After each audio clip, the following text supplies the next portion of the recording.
Hello, everyone. Susan Winter here, continuing my interviews with dynamic professionals and experts in their field. I am so excited. Today, I have a buddy and a colleague. I have Ken, who's a counselor. Ken Reid has a massive Instagram following. You've got to make sure you check it out. He's a podcaster from Australia. He's also my colleague, my buddy, and he is the go-to source for everything attachment theory. And he helps people through their relationship challenges, including confrontation, which is hard for many of us, breakups, grief, communication, as well as being a solidifying source of information and support for the LGBTQIA plus community. And all of his credentials will be in the show notes. And today we are talking about blindsided breakups, the avoidance strategy, his exit strategy, or her exit strategy. Ken, welcome to my show. Thank you, Susan. So I'm going to out myself right away with my audience. Those of you who've spoken to me privately or that I've worked with as a client, you know I have thought that attachment theory is BS because of the way I see it overutilized. I see it as a, thumbnail clickbait. Just put the word avoidant on it and everybody's going to click. Or that anybody who leaves a relationship, because they're kind of disenchanted or it just wasn't working for them, is quickly identified as an avoidant to make the person who was left feel better. Or that anybody who's asking for the minimum of attention and respect is labeled insecure attacher. So because I've seen this horrible proliferation, I assumed that it's just beyond the adoption studies that they did in the beginning because I'm adopted. I just thought it was just nonsense. But I have to admit to all of you, my audience, you are seeing for the first time ever me talking about attachment theory because I will be the first to let you know when I have updated my programming. This is why I have Ken, a loving and helpful source who has helped me to realize from our first conversations that the behaviors that I was identifying in hot and cold are in essence the avoidant. Is that correct, Ken?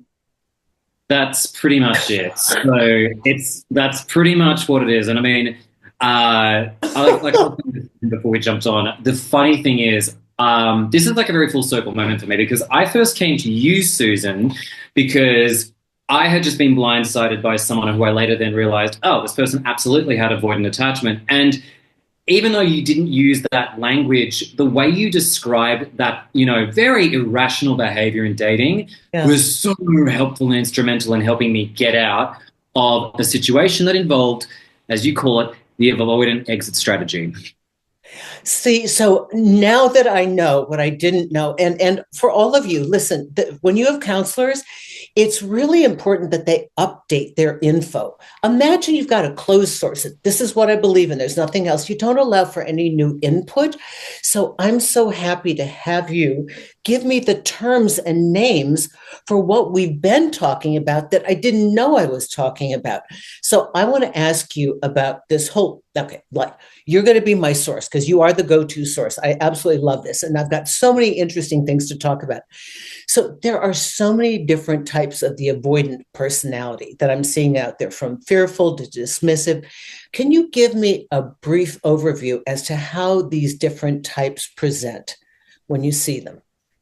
Yeah, absolutely. So let's start from the basics of avoidant attachment. At its core, and this is me being very reductive for the lay audience, avoidant attachment is what we call a conscious fear of intimacy, connection and commitment, closeness and vulnerability. And it's not just a case of they have a fear of commitment because it has to involve a level of connection with the commitment for it to be scary. And they also have a subconscious fear of abandonment. So what does this mean when we look at dating? Basically, this is the person who, may say to you in the beginning, oh my God, I absolutely want a relationship. I really like you. This is amazing. This is great. And you go out dating and you're like, oh my God, this person sounds and feels incredible. I feel like I've met the one, my soulmate. And then we've talked about this before, Susan, way back when. You just feel that they're slowly backing away just as things have started to get really good. Let's say you've just gone on an amazing holiday together Yes. where it was like 10 out of 10, and then all of a sudden you notice that they're spending more time in work. You ask them, hey, how's everything going? And they're like, oh, I'm fine. You may even call them out on this and say, I've noticed there's a shift in the energy. Do you want to share with me what's going on? Again, they might say, oh, no, it's nothing. I'm fine. And then what we usually expect to see is there'll be a slow fade. There might even be outright ghosting, but there is an abrupt usual end to this growing intimacy with a couple. And I should make this very clear. This experience is where an avoidant attacher, a seemingly amazing human being who seems so interested, is in a relationship or situationship with someone where there are genuine feelings for the other person. And this is the stuff that people have been writing tons of books on, like, oh, they're just not that into you. If they wanted to, they would.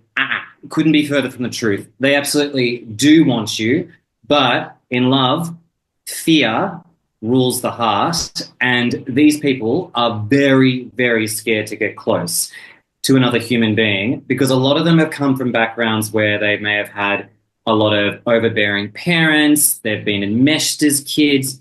They're people where if they were really able to allow themselves to be vulnerable and close, they have this tremendous feeling of low self-worth where they might feel like, oh my God, I'm just not going to be able to meet this person's needs. And you'll hear things like, and I'm sure you've heard plenty of this before, they'll say things to you like, yeah, I just don't know if I can give you what you're looking for. Right. I can't, I just don't know if I can meet your needs, even though they've been doing that up until that point. They're better. Yeah, they may say things like, you can do so much better than me, you deserve the best, and I'm just not that kind of person right now. Or they may say things like, oh, I love you, but I don't love you. I love you like a friend, but not as like a romantic partner, even though we've been doing all this romantic stuff throughout this entire relationship. Or you'll get some of my favorite rationalizations that I always roll my eyes at, where you'll hear them say things like, you like mountain hiking, but I like mountain biking. Clearly, we're not going to move at the same speed, so it just means we're incompatible and we're not going to be able to make it work. And they have a very high, they're very sensitive to conflict over like silly little things. So you could be discussing like, where do you want to go out for dinner? And you might be debating about where you want to go. And then all of a sudden, the avoidant attacher might feel very sensitive over the idea of like not wanting to do the thing they want to do. Well, they might be very passive, but let's just say for the argument's sake that, this comes into a disagreement. The avoidant attacher can lose faith in the relationship or situationship altogether and be like, well, I think that means we should just leave and we should just not make this work because clearly we don't get along very well with each other. So you asked what's the difference between the dismissive and the fearful and how that presents itself in people. Even though attachment styles are really an interpersonal, I don't want to call it a disorder because it's not really that, it's more of an interpersonal wounding, if you will. Unfortunately, emotional wounding does present itself in people's disposition, particularly in dating. So what this means is you've got the dismissive avoidant who, I call them the James Bonds. These are the people who look charming, cavalier, but they are like a crab, got very soft meat under the shell, and you can often feel it. You can often feel like they've got their walls up, and if you get too close, they're going to push you away because they have a very high sensitivity to closeness, connection, vulnerability, anything that feels disagreeable to them. So they usually prefer to have lots of distance and emotional space between you and them. As for the fearfuls, they are a much more intense. I got to say, I always love my dates with the fearful avoidants because they bring a lot of intensity to the table. They're your love bombers. Frankly, they're the F boys, the F girls, the F people. They're the ones who are like, oh, really? Oh yeah, they know how to charm people like 100% of the time. Like they're so engaging. They'll tell you a yarn, a great story, and then the danger is that often you'll think in the beginning, my God, this person's messaging me all the time. They seem really into me. In fact, they're telling me they want to be with me all the time. And you feel at first like, oh my God, I'm dating someone who's kind of coming across as a little bit needy, but whatever, we'll run with it. And then as intimacy continues to develop, a little bit like the dismissive, their behavior suddenly goes from being intense hot to intense push you the hell away from them. And so you'll notice this extreme jarring behavior where you once they were idolizing you, and then all of a sudden they're like, I just don't want anything to do with you. And it can be really unsettling. And the fearfuls have more of a proclivity for boomeranging back and forth, meaning that, you might find that they abruptly leave, come back 2 days, a week, a month, a year later into your life.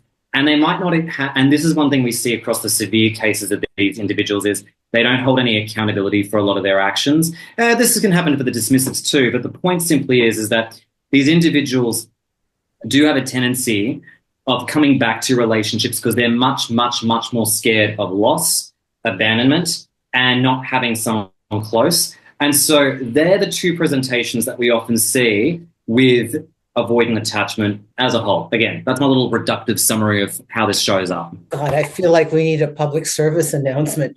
And I know we shouldn't look at these as bad. I mean, these are wounded individuals that have ended up here through no fault of their own. Okay, so, oh God. Firstly, as though it's any shred of something to hang on to, it is kind of nice. And I think people need to know that they wouldn't have run if they didn't feel something. Correct. That might be the only, because we tend to think in the mix of this, am I delusional? Did I make this up in my head? Right? Don't we think like, was I crazy? I felt it. I can't get there and avoid. I know I felt it. So we think we're nuts, but they were there for a second, right? Yes. And you did an amazing video on this a while back where, in summary, you described it as, this person showed up in the beginning and was all in. Hell, they even initiated that they were all in. Right. And then suddenly they're telling you, oh, I just can't do this anymore. I just need to go. And it's that wild cognitive dissonance where you're just like, how the hell were we at the peak of our relationship or situationship?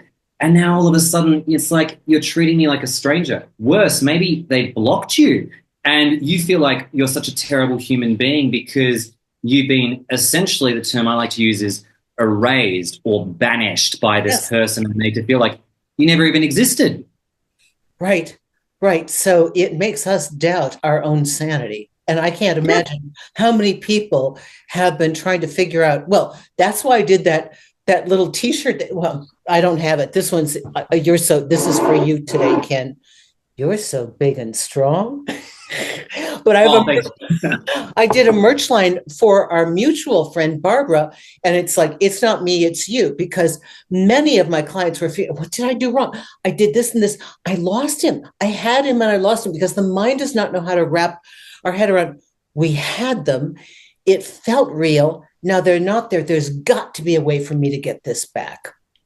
Yes. 1,000,000,000%. And I think you would appreciate the fact that it's one of those things where I think you and I are quite similar in that I don't tend to run from love. Like I'm the kind of guy to go closer to it and be like, if I've got it, I want to hold on to it because it feels right. These people are the complete opposite. And I have to always remind people, I'm like, listen, we need to stop projecting what we would do with these individuals because they operate with a very different wiring to us in love. And often these stereotypes are often attributed exclusively, particularly to straight men. It's sort of seen as this thing of like, oh, well, the men, you've got to be very careful, tiptoe around them. Don't tell them you're emotional because that'll set them off. And it's like, no. What we've stereotyped are avoidantly attached individuals, because women can do this too, as well as non-binary folk. Like, it's down, as you said, unfortunately, to the wounding these people. And look, this is where I have to make a very big thing. I have to add to what you were saying before is these individuals are absolutely wounded. And, I don't think it's neither good nor bad. It is what it is. But I always say if they know what they're doing and they've done this before and they're not seeking help, we have entered the realm of abuse, and they do need to then do their public service act and get to therapy and work on this. Okay, so I am talking about a sudden breakup, but I need to go over all of the sections before. So people interested in sudden breakup, don't stop watching. Is love bombing a tell from a possible avoidant? Yes, and though we've often attributed love bombing to narcissists, they're not the only people who love bomb, because love bombing from a narcissist can often feel calculated. It's very like saccharine and sweet. But there's something very genuine about avoidant love bombing where it feels like it's just a lot, but it's just enough that it feels nice. It feels lovely to, experience. And you might get things like this person just saying to you things like, oh my God, I love the conversation we have with each other. I just don't think I've ever met someone quite like you. Or a kicker is, I have never felt as safe with someone like you as with any of my previous partners.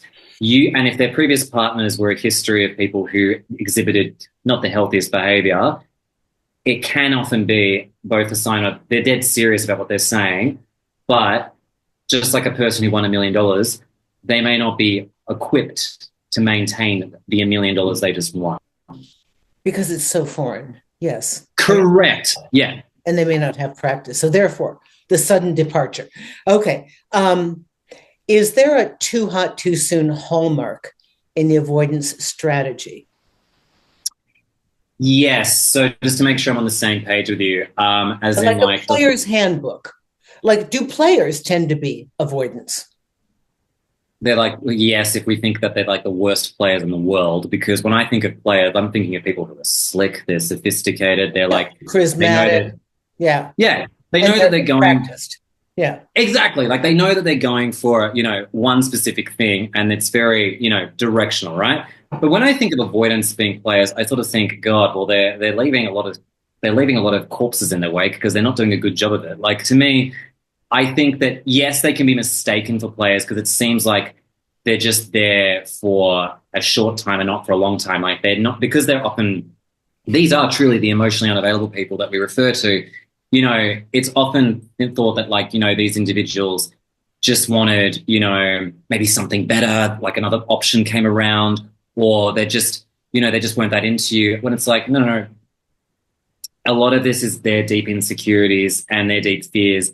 And sometimes they will shut down and freak out after a great night, including sex. It wasn't because they just wanted the sex and they're out.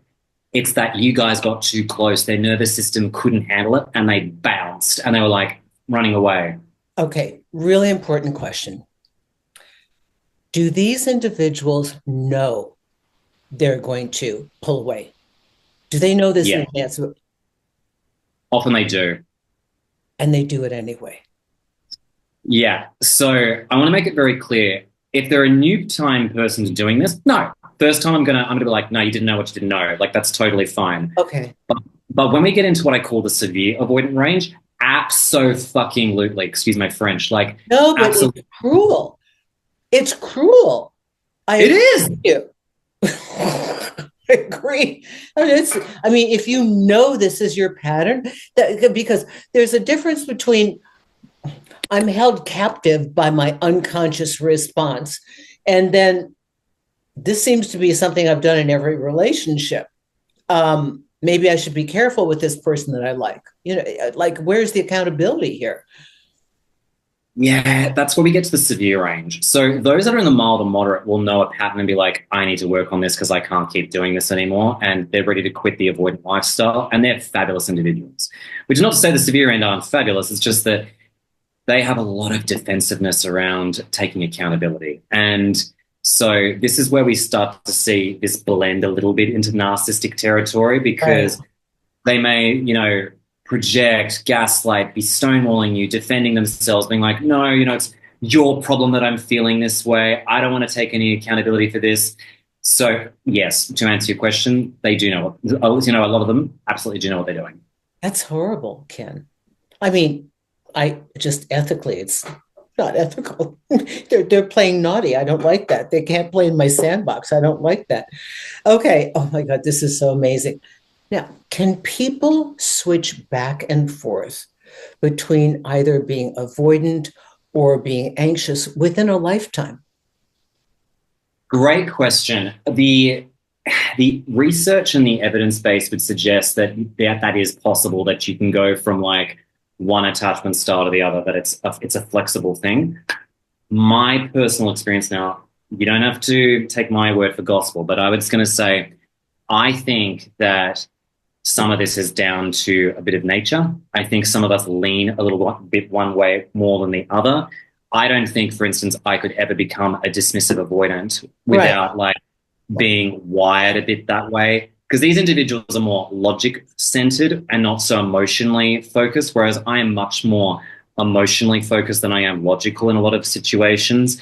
And so I would say it's absolutely possible for people to have fears of abandonment and fears of intimacy, but how they play out and the severity of them, I think, depends on so many factors.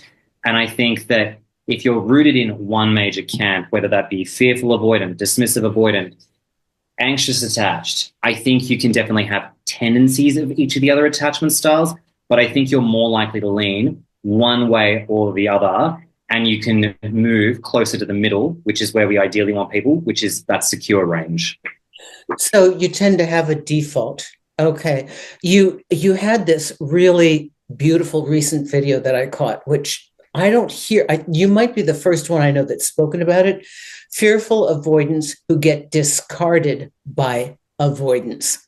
Wow. Because you always think it's the opposites that attract. Can you tell us a little bit about that? Of course. So the research would suggest that if you are someone with fears of abandonment, you're going to attract someone who has a fear of intimacy and vice versa. And that does seem to be the case. Like we, are like moths to a flame. However, it would be a fallacy to say only anxiously attached people get with avoidance. And infamously, many fearfuls and dismissives can get with other avoidance. And it can be the catalyst to a whole awakening for a lot of them. Many fearful avoidants who also have that fear of abandonment can sometimes get with someone who has big fears of intimacy, and they're running the show. They're very controlling with their partner. And this, unlike what would happen with an anxious attacher where, I find a lot of anxiously attached people, and I'm sure you've seen this in your practice, they're almost like tiptoeing around the avoidant. They're trying to walk on eggshells. Don't say anything that's going to set this person off. They might try and be the cool person for a while and not want to express their wants and needs. And we find that with the fearful avoidance, there can be a bit of that going on, but they can get hyperactivated into real fears of loss, because their fear of abandonment is not quite the same as that of the anxious attacher. Anxious attacher is like a fear rejection. For a fearful, it's more, I fear losing this person from my life because I've already suffered loss, maybe divorce, maybe a death in the family. I don't want to go through that again. And so it can bring out a lot of that. And also, because fearful avoidance is marked by the betrayal wound, which is this essentially this paranoia that you're about to be discarded, hurt by someone close to you, you're often feeling super, super triggered in these dynamics where you're with someone who's got big avoidant attachment, because that is, like, when you're in that relationship, if the other person's not working on their stuff, you are in for a world of hurt, because you're going to be re-traumatized again. You're also going to see yourself in this other person, right, and how you might have behaved with other people as well too. And in its own twisted way, whilst it can be absolutely devastating for these poor people, it can actually be the catalyst for some incredible healing where they're like, oh, wow, that was a mirror to who I've been throughout a lot of these experiences. And I now need to work on myself, because I cannot let myself be in the situation like that or let myself do that to another human being. Gosh. So, wow. The sudden breakups, that is the, oh my God, I feel too much, I have to evacuate. Is that correct? Yes, that is correct. This seems to be every fourth email that I get out of 5. And, in the old days, when we didn't have so much of this presenting, or we weren't so aware of it, or dating was a little bit more sticking to somebody and working that stuff out, and there wasn't this kind of churn, we wouldn't have described it this way. We would have imagined that somebody who didn't see it coming was just put their head in the sand because they didn't want to. Because that's, yes, it's like, I never knew he was going to leave me. I woke up one day and there was a sign on the kitchen table saying it's over. And I had no idea. You're thinking, oh, please, you weren't looking at the signs. But in dating, with the way it's doing like this now, right? It's happening all the time, Ken. I mean, this is, I think it's becoming normalized, like ghosting, right?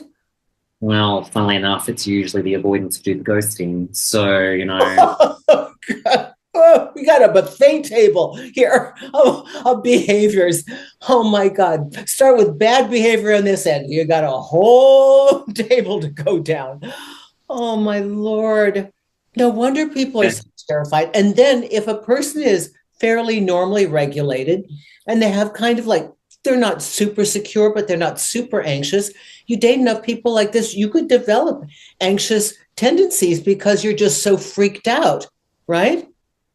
this, I have to be honest, Susan, and I'm wondering if you've ever gone through a variation of this in your life before, but like I can tell you from my own experience, I've been through many tough things. This was, bar none, the most emotionally painful thing I have ever gone through in my life. And I've been with clients who've often said to me, I dated a narcissist. Now, the narcissist was cruel, and I could understand the pattern once I got my head around it. And what they did during the relationship, wouldn't wish that on my worst enemy. Yeah. But when I was discarded by my avoidant partner, who I thought was the sweetest human being on the planet, they made me feel seen, heard, and understood, unlike any other person I'd ever met, only for them one day to just cut and run. I was sent to a place of hell that I have never thought I would ever feel in my life. And it took me months, years to get over it. Oh my God. And do they make contact with you again? Oh, yeah. I mean, not always, but a lot of them do. Because usually, so the cycle usually goes, they, like for the avoidant attacher in a relationship, and again, I'm simplifying it, they get close to you, intimacy builds, their fear grows, and they're not usually communicating that they're getting scared and they're freaking out. So a lot of this stuff, when they present it, is really new information for you. Yeah. So what happens is they're going into flight as part of the trauma responses of fight, flight, freeze, fawn, and then eventually they get to, what might usually happen is they get to a state where they get to freeze and they freak out and they're like, I need to get out of here because something's not right, something's not working out for me. There are variations of this. And what will happen is they'll feel hopeless, they'll feel depressed, they might even feel sick, and they'll blame it on the relationship for making it feel this way. Sure. Mm-hmm. And it's because they're just like filled up with so much anxiety. And what will then happen is if and when they break up from the relationship, which sometimes may have been a premeditated breakup, like for a lot of them, they may have been stewing on this for a while as a way of relieving their anxiety, but they've just been sitting on their own ticking time bomb and waiting for this to go off. And then when they do break up, they often feel tremendous relief off the back of it. They're like, thank God, like I'm out. Bye. Don't want to see that person again. It was clearly my partner who made me feel this way. But here's the kicker. Once they come down from freeze and go back into a more semi-regulated nervous system, that's when the regret hits them like a freight train. And you've talked about this too. You've talked about dumper's remorse, I think you call it, where where the dumper feels remorse over their actions. Yeah. This is absolutely typical for the avoidant attacher because after they go through relief, they then feel so much guilt and shame over their actions. And this is where we'll see them do one of a few things. They'll either bury their head in work, they'll monkey branch and get with someone new, and that new person may look exactly like the previous person they dated. It may look like a downgrade from the person they dated. Or they may circle back around to their ex who they just dumped with all manner of apology, or they'll do the lame, hey, how are you, text message on social media, because this is their way of seeing if they can get back in. But there's often a lot of fear, guilt, and shame for these individuals that guide a lot of their actions at this particular stage. So, short answer, yeah. Ken, do we have any idea what percentage of the population this covers between dismissive and fearful? I mean, what are your chances when you go out there and roll the dice on a dating app, you know? Well, that's the funny thing is that even though the research would say, like from books like Attached, they say it's like the dismissives are 20% of the population, the fearfuls are 5%. I beg to differ. I'm like, well, firstly, where did we get such round numbers from? Secondly, where was this? Like, we also got to think about user bias as well. But putting like my thoughts about those contentious statistics, huge number. Like, I mean, I reckon it's a huge number, and I'm not saying that out of paranoia. I'm saying that as just like, if you think about it, and the attachment expert would say, okay, well, if you're secure, most of you should have paired up by now and you're out of the dating pool. Everyone who's insecure is left to mingle around with one another. And because avoidant attachers are deeply, deeply, deeply thirsty for connection, they're on dating apps. They want to connect with people. They absolutely want it. But when they get it, it's like having an allergic reaction. So they freak out. So, I'm afraid to say that if you're on dating apps, particularly, the ease and convenience of them make it a avoidant attacher's playground, especially if they're not working on themselves. So let's say you are reeling from a sudden breakup. My first step is always, I advise people to at least find some reason why, just to put your head like just to begin to sort it out. And is it enough to say they broke up with me because they're a dismissive or a fearful avoidant? Do you think that works in the healing process of a person to understand that? Here's what I think. I think merely saying they're avoidant doesn't really take the pain away, as I'm sure you'd appreciate. Like, I mean, God, do you know how, I'm sure you appreciate this because I can speak from my own experience. We have so much guilt and shame over these experiences wherein we're the dumpy. We often feel like, oh my God, if I was less needy, maybe this could have worked out. If I was pretty. Right. If I'd asked for less in what I wanted as a relationship. Yeah. Yeah. And, we often, and like, even if we're looking at it on paper, you read it out like letters yourself. Like when you're reading out the letters, you might be looking at this going, why the hell are you feeling bad about this person? They clearly just didn't seem like they're material for you. But unfortunately, our emotional side gets the better of us. And, our heart, it's a fickle thing. And it's often like, no, that's the person I want. I really want that person in spite of all the logical evidence that this person likely does have a fear of intimacy and commitment. So usually what I find works for people is if you've had a sudden breakup, to me, that raises huge alarm bells in my head because I sort of think, okay, if this person truly, truly, truly didn't like you and didn't care for you, which does happen, it is a thing, I've gone through it myself, you would have probably felt that there was an absence of, romantic connection there because we as human beings are actually pretty intuitive. At times we just get in our own way. So I agree with that. But if you felt like this person was doing, for the most part, everything right, hell, their actions match their words for a large part of it. Right. You really felt there was a connection there, but then there was that sudden shift in the energy. That's when I'd be like, I think we're looking at a particular pattern here, and that pattern is consistent with avoidant attachment. I'd get psychoeducated on that to see if this resonates for you. If it lands for you, fantastic, because that'll definitely get your brain across this. But then there's so much more work that people need to often do because honestly, even if it was an avoidant who broke up with you out of nowhere, if you're in that much pain, usually there's more to it than the person who broke up with you. There's usually a lot of stacked grief and betrayal that might still be lingering here that needs to come out of your system. So unfortunately, merely calling someone avoidant, hell, even calling them a narcissist, it's not enough. So people would want to know, is there a way that I can identify if they might be from the very beginning when I start dating them? There are ways, but I have to be honest, a lot of it comes with practice. Like for me now, I'm like, I can spot this kind of person a mile away. Hell, I reckon Susan, I reckon you would too. Like you've been enough weeks by now to be like, I can spot this person. Yeah.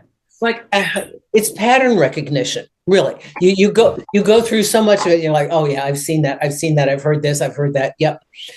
So because people always ask me, like I have some magic bullet that I've been withholding from them. Like, if you do this, you'll never be hurt. If you do this, you'll know if they're lying. That's why I was asking for the tells, because players have really clear tells, I think.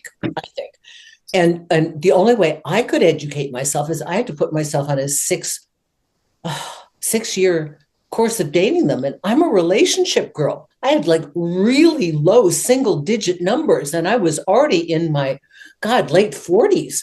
maybe 50 at that point. So, I didn't have a lot of guys in my life at all.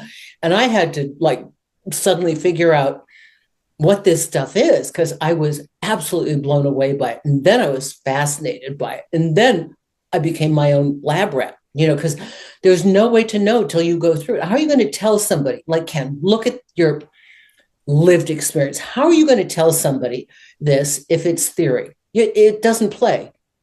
You know every move they're going to make. You know the next move. You know they're going to say this. Then when they do that, they did it because of this, and they were trying to do that. It's just, I think, I don't know. Is this also the preemptive dump? This is the preemptive dump that I used to talk about too, right? That they know they're going to feel this. So yeah, what do you have? Like a 30% shot of maybe finding somebody healthy out there? What do we know? Yeah, like I mean, that's the cynical part of me. But you know what I also think too, Susan? I'm an eternal optimist. I sort of think, yeah, but the more we're becoming aware of this, like if okay, I'm going to get a bit woo on us for a little minute. If the general collective is we've got an outrageous mass of people with insecure attachment, and we're leaning a little too heavily on the avoidance side, Yeah. we got to course correct somewhere, right? Yes. Yeah. So I sort of think with enough of us going through this experience and actually learning from this too, hey, I don't love it, but I've got to tell you, in the world of healing, we don't skip steps here. We're probably going to get to a stage eventually where we're like, okay, we've gone, the pendulum has truly gone way too far in the emotionally unavailable territory. We need to bring it back the other way. So, the more times I think we go through these experiences, the more I think we're, for want of a better phrase, leveling up, becoming more attuned to our emotional needs, what we need from other people. Hell, there's probably some great avoidant attachers who are recovering from their own stuff who'd make fabulous partners as well too. So, generally I think it kind of speaks to what you've also shared in a lot of your videos, which is this idea of, we're healing and I think joining a different collective of people now who are just not necessarily the same as what we once were. Like, I mean, if I'm completely honest, a lot of this is just like addiction recovery. You once hung around with a lot of fellow addicts. Well, they're probably not the kind of company you want to hold on to much more.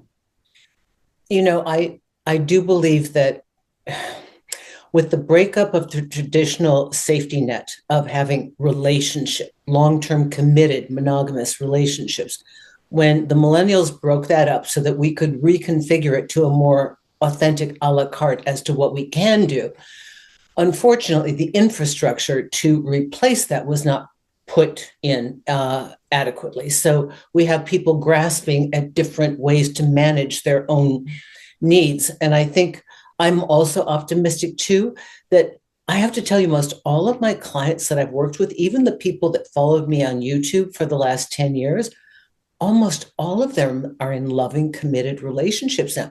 They come in once in a while, but they found it and they had to go through their own educational journey. And also, if you want to get a little woo, I'm East Coast woo, not West Coast woo, but sometimes the exact thing that we need to understand will come into our life to activate us for our own evolution. And perhaps for me, over giver, over nurturer, giving away power, giving away love. Oh, I can help you become the man you want to be.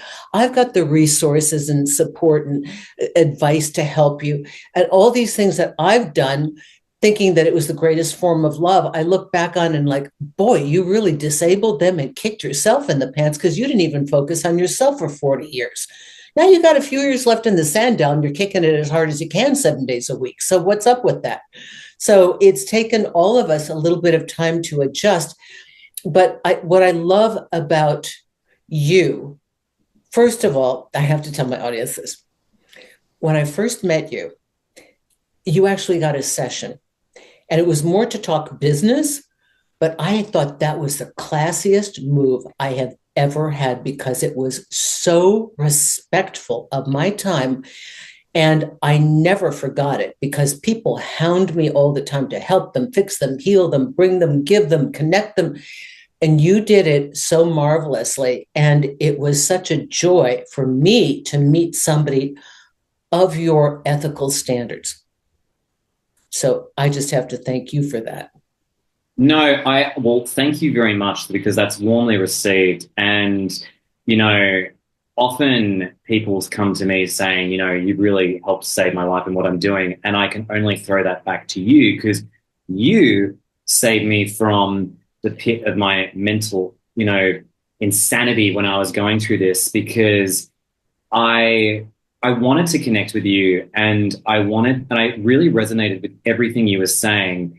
And if I'm completely honest, I found traditional therapy, even the work on attachment theory was failing me and a lot of people because they made it seem so simple as one, two, three. If you're dating an avoidant, give them space, be more understanding, just Right. understand they need more time. And it's like, oh, shut the fuck up. Like, I mean, a lot of us, with all due respect, as you've said, have been overgiving and like the term I use is fawning. Like it's this idea of like, because I've done this too, and I mean I'm recovering from this as well. Like, don't get me wrong, like that'll work if you're with a partner who's wanting to work on their attachment style. I get that. But frankly, I'm fed up with being a giver. I'm fed up with, being someone who's overly empathetic with everyone. I'm much more boundaried now. Like I love, but I think that, with connecting with you, like it was really this thing of just like reciprocity. I was like, no, no, no, no. I respect your time. I respect your energy. And I got a lot of value out of that, session alone. And I have to say, it really gave me a lot of courage to do more of this sort of stuff and also to trust my intuition because I think how many of us have our intuition disabled with the rhetoric we have in dating and relationships, Yeah. which is, and we discuss this privately as well too. God forbid the number. Like, I mean, the reason I love you is because I feel like you talk sense. But like, I mean, God, the number of dating coaches who I want to tear my hair out with as well too. Like, it's just Me too. I'm ashamed to say the field I'm in because of it, so many of the other people. They look at me like an idiot. Like you could have served. Why didn't you like go try and heal cancer? It's like, well, I found myself here. But I agree. I totally agree because it's the same churn of the same stuff we've heard, and it doesn't fix, it doesn't heal, it doesn't illuminate, it doesn't empower. You know? no. No. And do you know what I loved about what you said earlier was, we all have to sort of go through this and maybe there's something that comes out of these experiences to teach us something. I truly believe that. Like, I mean, did I know I was going to be talking about avoidant attachment on the internet? Hell no. I will be honest, like when I saw you and what you did, I was bloody inspired and I thought, maybe I want to do that. I didn't think it was going to go in this direction, but the will of the universe is a funny thing. But like, I do remember, thinking back to my experience with my avoidant ex, and I got to tell you, I am so grateful for that experience because, yeah, it was hell, but God, I'm a different human being off the back of that, and it's served me exceptionally well individually and with my relationships as a whole. And I really think there truly is life before that incident and life after, and that's probably what you've been through too when you were, out remote out of New York. I've learned that when they crucify you and kill you, you actually rise from the ashes. But nobody told me that while I was being burned to death, because I didn't have internet. I didn't even have friends. I mean, for God's sake. But, Ken, were you in this profession before this breakup or did it catalyze your hunger? Now, the same thing happened with me. I found my calling through being crucified by a community. I mean, but nobody tells you when you're going through this shit that this is you're now stepping into your soul purpose. Nobody tells you that you're being given the greatest gift if you can survive it. But this part they don't tell you. And I think the reason they don't tell you is because it would be easier if we went through it and maybe it wouldn't have as profound an effect. I don't know. And now I'm sharing it, so I don't want to blow that torment for anybody else. But if you're being tortured, it's a good thing, right? But because we share clients, right? And even with Barbara, she's like, oh my God, I love Ken. Oh my God. And I see Zen Maiden is with you. I see all of my people because they're trying to understand what happened to them. And now you've made me a convert. Now I have to admit that it's not BS only because of you. If anybody else had told me, I'd say, no, because it's you. And I know it's real. Oh gosh, so yeah, it's an update from me. I'm just so thrilled to have you on because this is so torturous for people that go through it and they blame themselves. When you have a sudden breakup, you keep thinking there's something you missed, something you didn't do, something you could have done differently. Worse yet, because there was no conversation and there was just this slow evacuation, like a pulling back and then boom, you keep wondering what if all these things that were unanswered, and then they don't get answered. You don't have resolution and people stay stuck. And maybe if they can understand the pattern, that this is what this person does, we can now label it. It's not about you, but be conscious that maybe you have to adjust on your end. If I have this like very, very, very scientific method I call the teeter-totter theory. And it's like when somebody shifts, you have to shift too. And when you shift, if you shift your position, they might just get knocked off the teeter-totter if they're not supposed to be there. If they're not, but it's you have to shift your position too. So for somebody who has experienced this, what is your best advice for them moving forward, looking at potential partners as they begin to make their selection process? What are the things they should look out for? Great question. I'm actually going to pluck an anecdote from you. Do you remember the story you often share with clients about the time you were in Australia and an old flame reached out to you? Oh, he had everything. He was a rapid cycling hypermanic depressive who was also paranoid schizophrenic. The guy had the whole buffet table of diagnoses. When I pulled away, when my energy here was no longer spent every day thinking about him, wanting him, even if there weren't actions taken to follow, to look on social media, when I actually had a moment of living life in the present moment, that's when they called. That's when the contact was made. Yeah. Even though we don't have like an official, I suppose, name for this phenomenon, I would say it's very much a thing. Like, I think that the biggest triage, if you will, which is going to sound very, I think, consistent with what you would tell people, I think the best thing you can do is, one, get educated on this. Two, work on being actually very gentle with yourself. It's okay to still love this person. It's okay to still miss them. This was someone significant in your life. It's okay. You're allowed to feel what you feel with this. Usually there's a bit of a biting inner critic, which is wanting to tell you, well, if you had done this, they would have done X, Y, Z. Right. If only you had done this, maybe things would be different. Or clearly they just weren't that into you. You're just delusional. You need to challenge that inner critic because that stuff is not helping anyone out. And then I would say, and this is something you've said before, and it's absolutely vital, and it connects to the anecdote, get mobilizing on your life. Prioritize you. Do things that you've been putting on the sideline for quite some time. Get some agency back with your life, because the minute you allow yourself to work on your emotional side, work on your life, you'll actually see a lot of momentum off the back of this too. And dare I say, this person probably will come back around. Now, for some, that'll be like a big hooray moment for a lot of people. Okay, no judgment there. But I got to tell you that unless this person has been to therapy and worked on their fear of intimacy, it is not going to change. I don't know about you, Susan, but I can tell you now, I have yet to hear a successful second, third, fourth, fifth, sixth, millionth time with someone who's boomeranged back with this particular situation. In fact, I would actually, this is a question I'm meaning to ask you.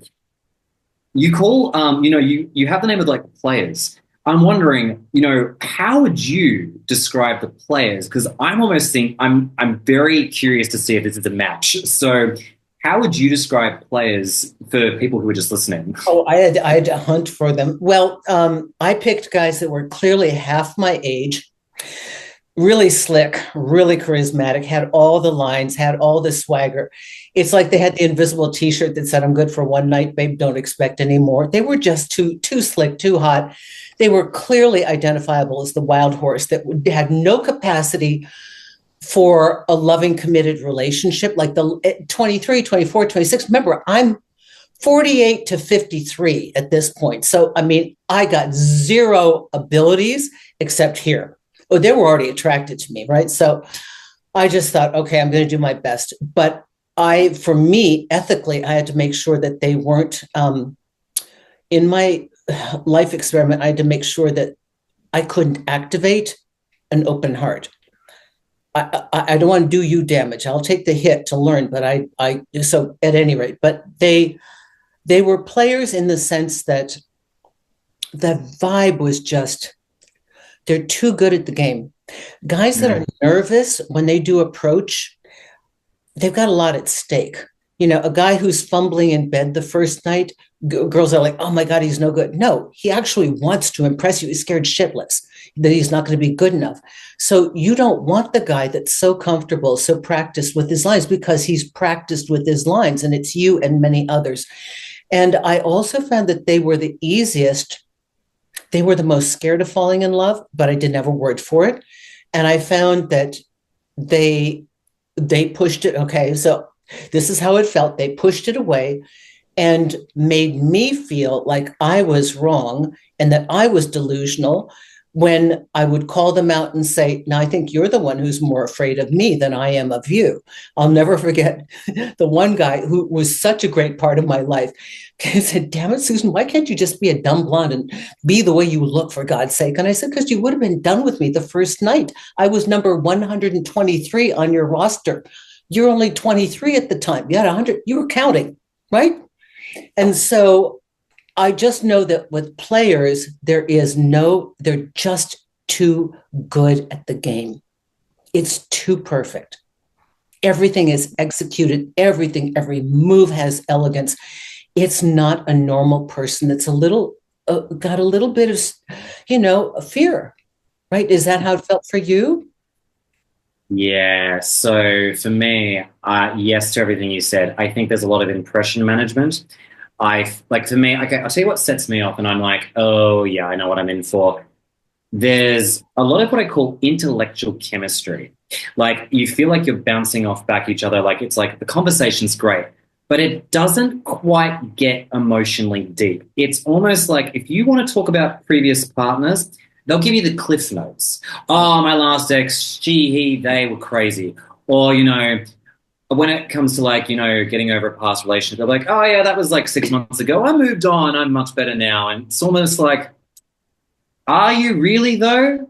And, you may find yourself very highly entertained by these people. They'll tell you, oh, I just want to go with the flow. I'm not looking for anything serious right now. Or if they say they're looking for something serious, that's lovely. But you may find that when you try asking them critical information about themselves, about their past love life, they really fall short at being able to identify accountability. They really fall short at giving you a lot of color to their emotional language. It's all very much just like fun and games. How can we keep the fun going? Rather than how can we build an emotional connection with each other?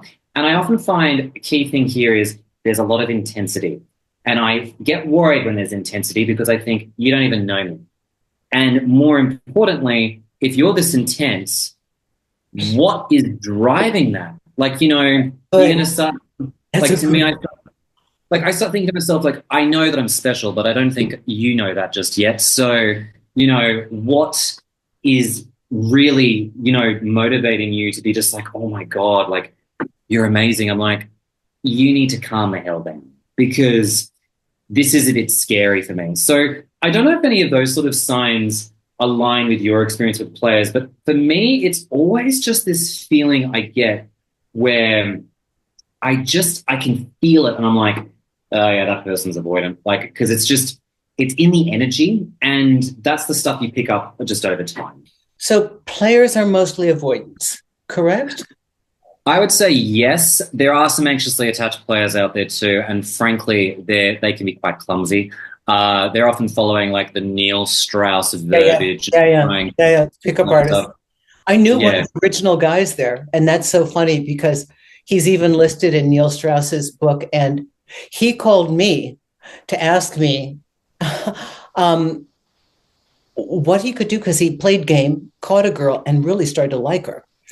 And I said, game gets game and real gets real. And I said, you can't change that. I said, she's not attracted to the real you. God Yeah. forbid a pickup artist ever reveal his emotions.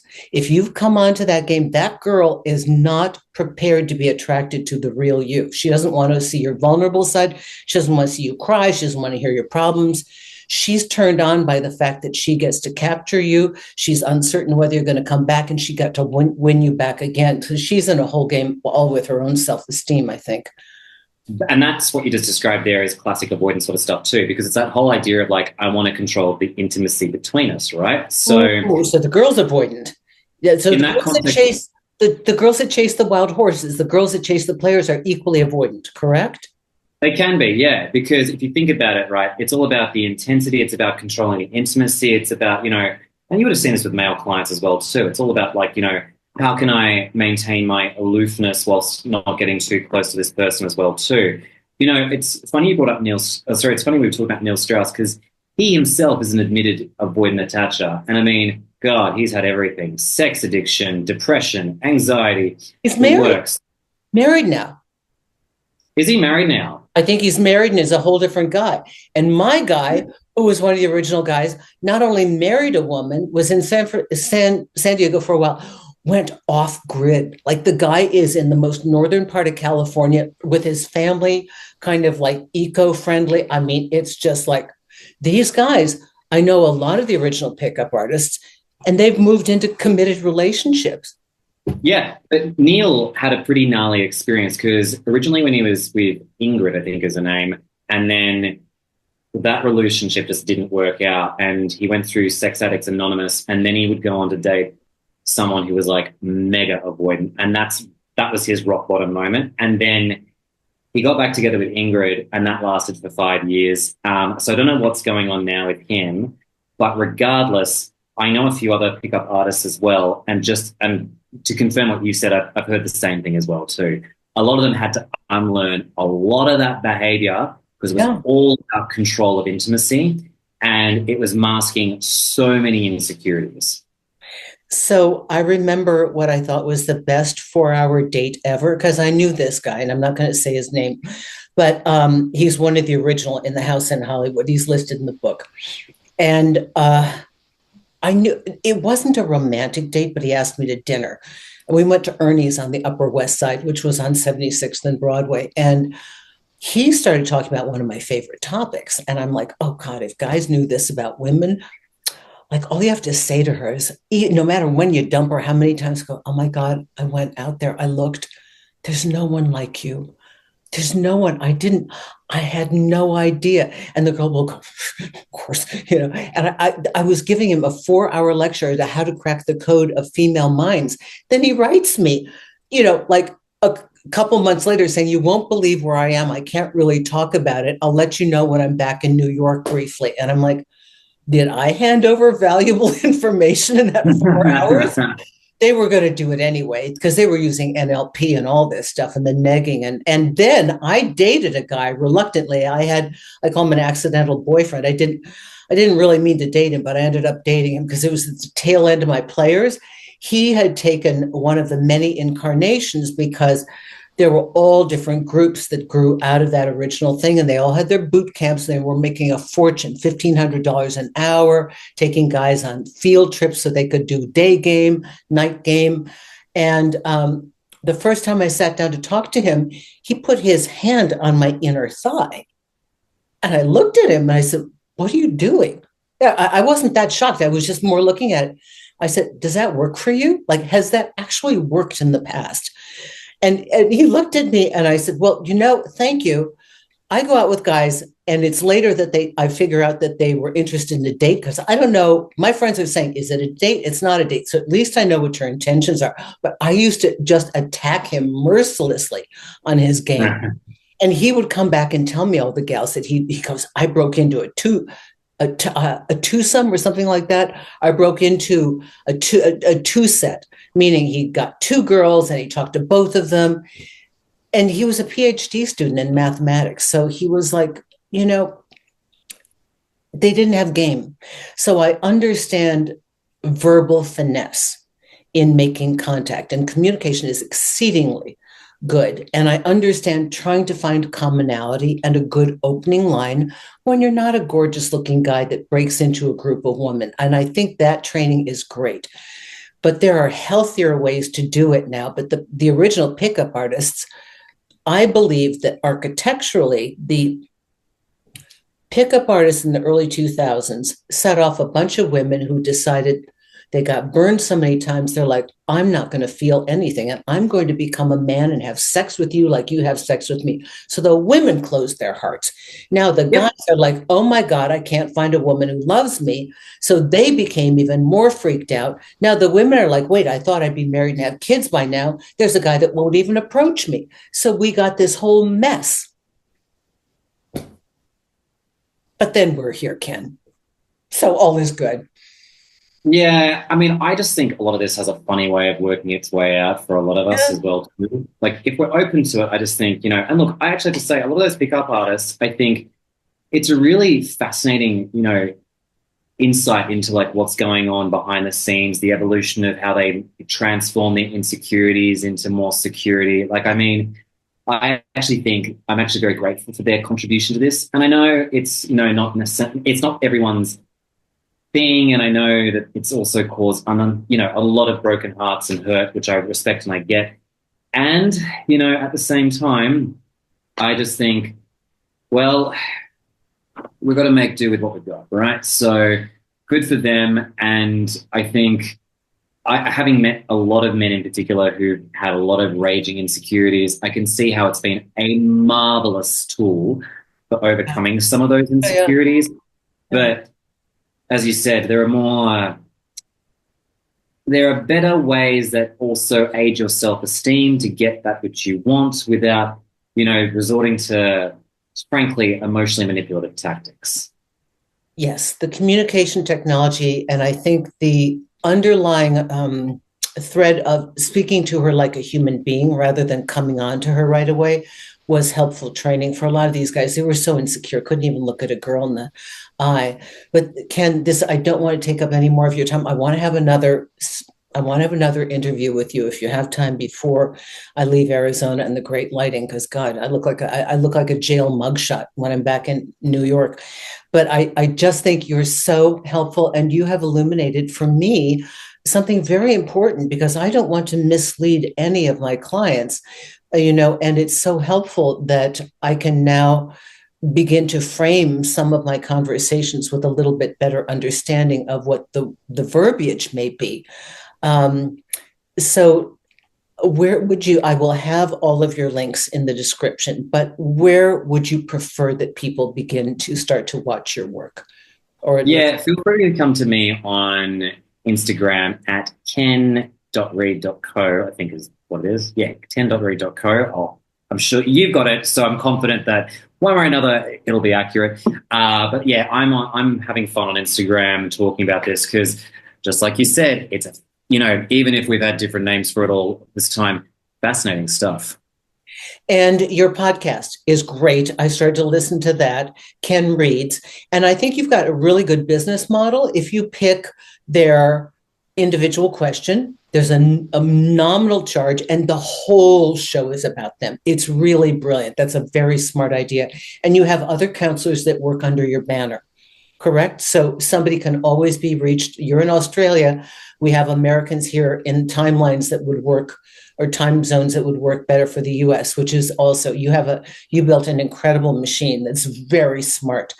Ken, I thank you so much, firstly, for your warmth, your intelligence, your hard work, your friendship, and your wise words in helping people. You've really taken a situation and alchemized it to the absolute best for everyone involved, yourself included. So I hope you will come back to my new show, where I get to interview the brightest minds in the world.